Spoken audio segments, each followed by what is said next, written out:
Welcome to Explore. I'm Mary Ruth Snyder, and with me today is our MLA for this area, Michele Babchuk. First of all, thank you so much for squeezing us into your extremely demanding schedule.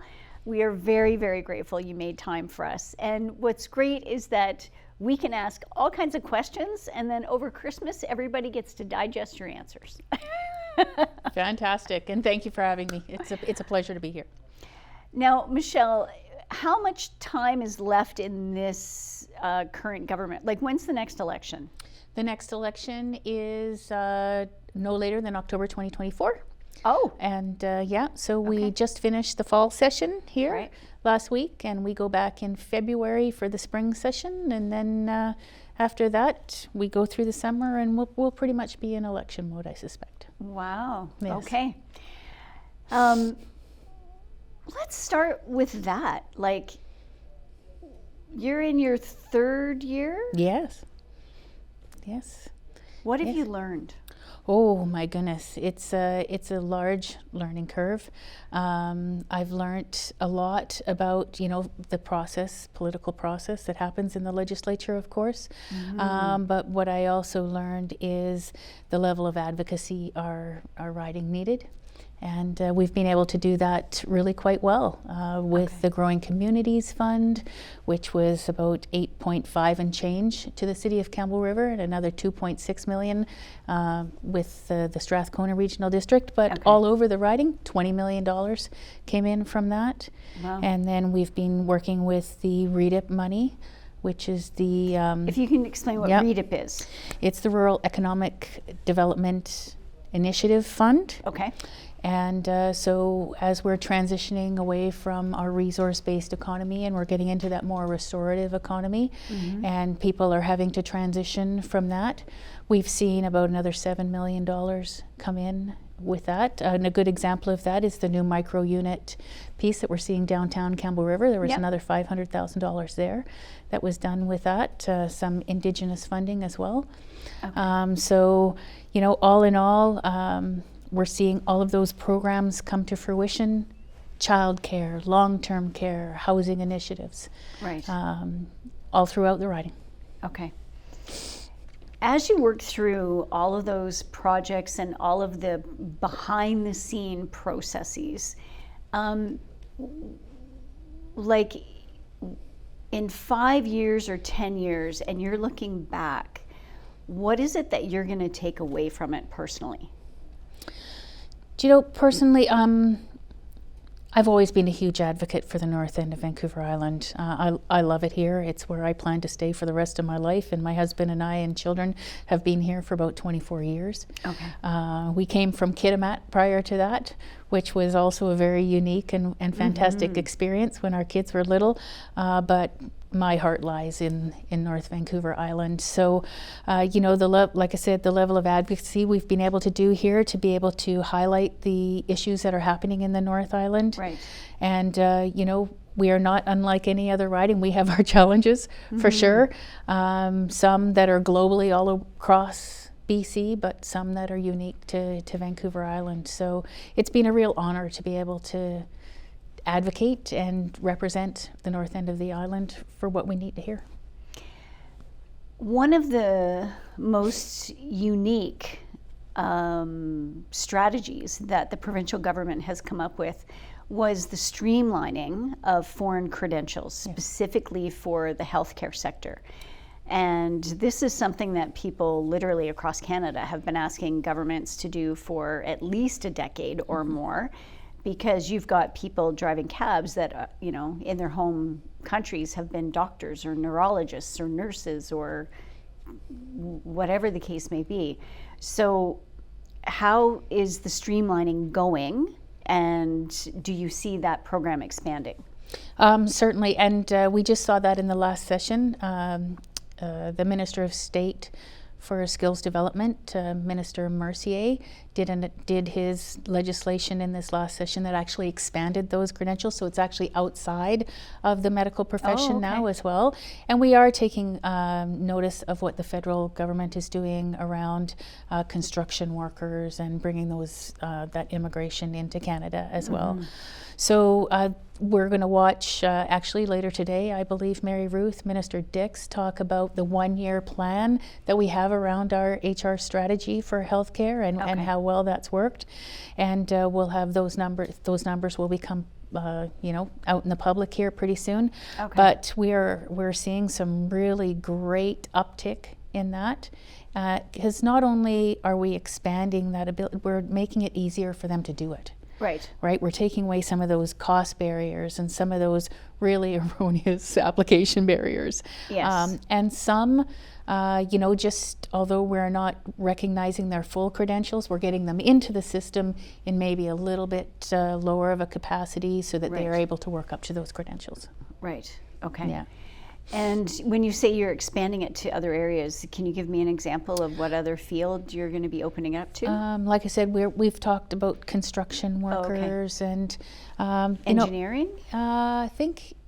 I don't have the full list, but there was about 29 more professions. Oh, really? That we're actually taking a look at. Yes. Okay, that's great. Yes. At last check, about a week ago, there's 987,000 jobs available across Canada. Yeah. It's been holding steady between 950,000 and 1 million for about 3 years now. Yeah. So we're not really making a dent in that No, number. and in BC, because currently, as a province, we are in a really great economic place. People are coming to here in droves. We live in the most beautiful part of the country, in my opinion. So we're seeing a lot of people come in, which I think will probably lead into your next topic that you want to talk about, and that is housing, because we know we still have a very large challenge in housing.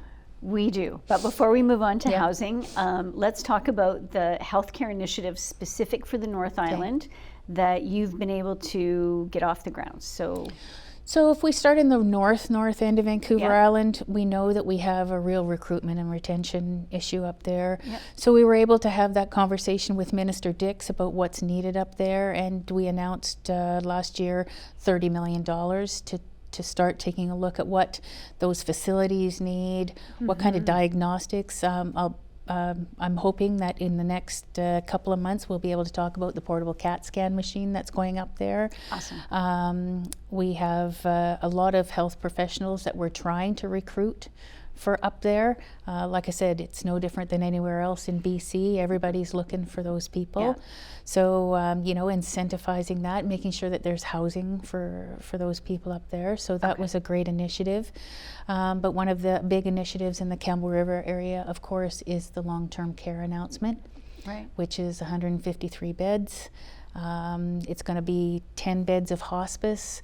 We're going to have convalescent care in there as well, which is fantastic. Oh, great. Which, will allow for that rehabilitation. So if, you fall and you don't need to go into long-term care, you just need some place to go to do the rehabilitation to get you home, that's there.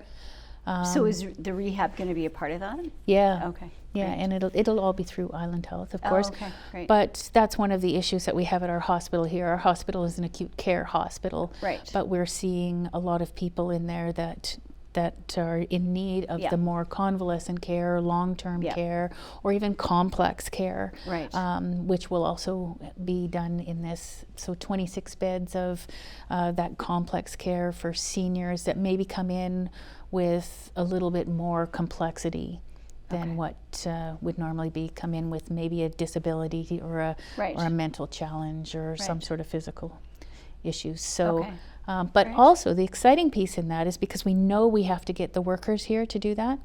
Incorporated in that long-term care is going to be a 37 space child care center. Oh, cool. So that's going to be able to attract the people that'll be able to work here. Right. Oh, that's awesome. Yes. That's really awesome. Yeah, we need it at both ends of the spectrum, right? We need child care and we need the long-term care. It's going to create a full campus of care up there at the hospital. So we'll have UCALTA there, and then the new long-term care facility, which I think we're seeing actually some of the civil works and being where designed. is it going to go exactly? Down below UCALTA towards Dogwood. Okay. There. But we're also seeing, the initiative that came into place with Quileu House. Yep. And I know that the Strathcona Regional District has another piece on the table for making sure that people that are discharged from the hospital have a place to go and not into a hotel room. Right. So that's coming along, sort of a home away from home, I think is what that project is called. Great. So that's going to create, the hospital, Quileu House, home away from home, long-term care. It's going to be a full campus of care up there, and right in the center of town. It's going to be quite fantastic, I think. Okay, that's amazing. Yeah. So every little step is a positive one, which has been really nice to see, especially for the North Island, because I know for a long time, a lot of people on the North Island probably felt like we were, being completely unknown and neglected. So now it feels like we're being seen and heard. Let's talk about the housing. Okay. So housing, the National Housing Program was killed back in 1989 or 90 under Brian Mulroney, and every government since then did absolutely nothing to restart it until the current Liberals 4 or 5 years ago. But it's been a slow start. Yeah. Well, not understandably, but as we've seen. So what that caused is now the whole of the country is in a full-blown housing crisis. Every single province is battling for dollars from the feds. Every single province is trying to build houses faster. But the difference, and this is something somebody pointed out to me recently, is BC is one of the few provinces that actually has rent control, which does help somewhat with, of course, the interest rates and all the other chaos that's going on. So what has been and what is going to be the approach of this government? What's it been for the last 2-3 years, and what's it going to be for the next year to get us? So we're seeing lots of initiatives come out, and I think in the last 2 sessions of the legislature, we've watched a lot of housing legislation come, whether it be on short-term rentals, whether it be on removing development barriers, whether it be on just resources for supportive and affordable housing. So the goal here is to incentivize developers to come in and do those developments, the market rentals, whatnot, and then the government to come in and take a look at the supportive housing, the affordable housing, and whatnot. And we're seeing a lot of initiatives in Campbell River. Well, we've seen a lot of initiatives in Campbell River for the last 6 or 7 years with BC Housing, whether it be the brand new Eagle Harbour that was just announced not too long ago, Macola Place, Quoxum Place, the Head Injury Society, Riverside, Palmer Place. We've had quite a few of those initiatives here. So, and we will continue to keep on doing that because we know that those supportive and continuum of housing are going to be extremely important. But we also need the developers to come in. So we're looking at removing barriers at the city for densification and whatnot. So, like I said, it became quite easy in the last little bit for developers to start really going. So one of the, and please correct me if I've misunderstood, like the new bylaws that have come in, they're a bit there's a lot to them. Yes. So is there any part of the bylaw, because I understand that some municipalities, they would say to a developer, well, you can't have your permit unless you commit to a community amenity as a gift, whatever it is, and they lay it out what they want. And if the developer says, well, no, we're not going to do that because you're going to have infinite tax base from us for this project, So where does the government fall on the community amenity piece? Because some municipalities were holding developers hostage, literally, and others, there's no bylaw for it, there's no guidance for it. Like, is there a provincial guidance now for that? So one of the pieces of legislation that just came in talks about forcing communities to do their official community plans and making sure that their bylaws are in line with their official community plans, because we find a lot of times that they're not up to date. Maybe the bylaws don't match the plans, so it holds things up.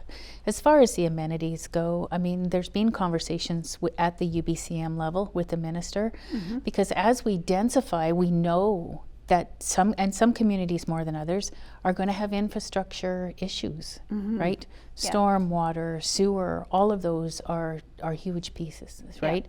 So those pieces are going to be put into like development cost charges and all of that stuff. But it's going to look different in different communities, depending on if the community has spent a lot of time putting money aside for that growth. And there's a lot of communities out there, and I would suspect that ours is one of them, where we've had exponential growth where we actually didn't expect that. So it becomes hard for local governments to, put themselves into that as well. So I don't know if I would consider it holding hostage, but it's certainly their way of saying to the province, hey, this is good, we know we need housing, but these are some of the challenges that are going to come along with it. And how are you going to help with that? Okay. Because you can only pass so much off on a developer before it becomes cost prohibitive. Right. Do you think we are moving past that? I think so. Okay. I think so. A lot of this legislation is really new, and a lot of these communities now are just digesting it to figure out what that looks like. And we'll start to see we've had some communities talk about some of those challenges already, but they're not all going to be the same, like I said. So we'll see as that moves forward. But the goal here is to get more housing done faster. Right. So what would you like to see in the next year? As far as housing? Yes. So I think we've seen a couple of short-term initiatives around the short-term rentals. For sure, we hear a lot about the Airbnb. Not as big of a deal in Campbell River as maybe in downtown Vancouver. Right. But that's not going away. You're still allowed to have an Airbnb. It just has to be in your home, and it can only be one. Right. It's not going to be, somebody that's gone into a condo tower and bought 5 apartments, and that's all they're doing with them. So hopefully that brings some more back on the market. We're watching the speculation and vacancy tax bring in quite a lot of money, and that's a success in my opinion. And then is that money going into just the general fund, or is that Pretty going much into housing? Well, housing is a huge part of our Yes. So general fund or directly into housing, it's all going to be there when we talk about priorities, and we'll see that coming up in the next budget in the spring. Okay. Knowing that there's only 10 months left before the election, what is going to be your focus?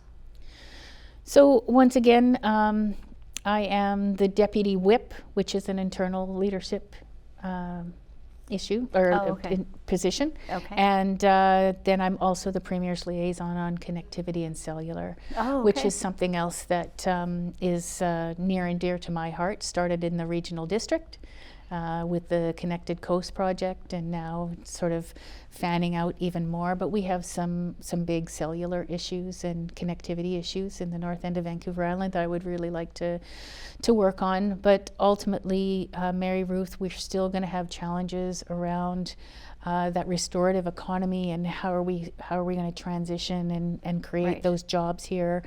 How are we going to house people once those jobs are here? And we want to make sure that the healthcare is where it needs to be. And we're a little bit fortunate in the Campbell River area because we do have the 2 new hospitals in the Comox Valley and Campbell River, but there's still lots of work that needs to be done to make sure that the services that reside in that brick and mortar building are there. Okay. The Connected Coast. Let's Yes. talk about that for a second. So, how long until all of the northern communities are connected to the Connected Coast? Like, So the project is supposed to be finished, I believe, in 2026. okay, And that is a high-speed subsea broadband fiber. Currently, they're working with all the communities on the last mile opportunities. okay, And not all communities are built the same for that. Some of them want connection right to the door. Some of them are going to get a Wi-Fi shot through, right? But ultimately, at the end of the day, I am super proud of the federal government's amount of money that they've put in, and the province, to be able to make sure that all of those rural and remote and Indigenous communities are connected and are able to participate at the levels that they want to participate. right. So, Okay. Now, last spring, there was a significant amount of money announced for putting wireless, cell phone towers up the highway. Because once you get over the bridge at the north end of Campbell River, you lose your service until you hit like Port McNeill. So where does that project, like, because they had to apply by August, right? yeah, so that was province-wide. Oh, okay. It wasn't just for the highway up okay. here. Yeah. My hope was that, one of Yeah. the big telecommunications companies would put in a bid for that. I believe that's with the ministry right now. I haven't actually seen Okay. what that looks like, but the hope for sure is to make sure that we have connectivity all the way up. Very difficult to do after Sayward. Yeah. Just some topographical and geographical challenges around mountains, and we don't have power up Right. in a lot of those areas. And Yeah. in order to have that tower, you need to have some power. So, the goal would be hopefully to get to Sayward done in the first Okay. bit, and then take a look at what that looks like. There's lots of new technologies coming out, whether it be satellite, and the province is working on the 911 piece Okay. really quickly, so at least we'll have 911 service Okay. up here pretty soon. And that would be through a satellite connection. Yeah, on the road. it's Okay. a technology piece right now Okay. that's floating around up there. Okay. Yeah. All right. Hopefully soon. Yes. Now, with the fall session done, and you don't go back till February, so basically, are you now in the constituency Yes. office until then? Okay. Yes. So this is the time when people can reach out to you and set up meetings and talk to you and. Yes, and my staff has already been working on that while I was at the legislature. So I try to reach out to as many people as I can while I'm at the legislature. Usually that's via Zoom or whatnot. But that calendar becomes full very, very quickly. So yeah, we're booking into the new year already. So yes. Okay. If you were to look, have you decided if you're going to run again? Yes, I'll be running again. You are going to run again. Yeah. Okay, you Yeah. heard it here first, folks. She Yes. is going to run again. So, leading up to that election, do you? Do you feel like the NDP has done a strong enough job to get reelected as a majority? Because that's what you have right now as a majority. You can look at polls and whatnot. I don't put a lot of stock in polls this far out. Yeah. That can change very, very quickly. But I think from the north end of Vancouver Island, to be truthful, I've been able to highlight this area and the challenges in this area. There's been a lot of resources that have been able to come into the North Island. Okay. So, I'm hoping that people are able to see what we've been able to accomplish here. And as a province, I am very supportive of the direction that Premier Eby is going in. And I think from what I'm hearing across the province, that a lot of people are very happy with him as well. So like I said, it's a we'll see, but I think that we're holding our own, I think. would you say that the experience, like you had experience as a city councillor and now you've had experience as an MLA, would you say that one has helped inform has your experience as a councillor informed what you've done as an MLA, or is it broader than that?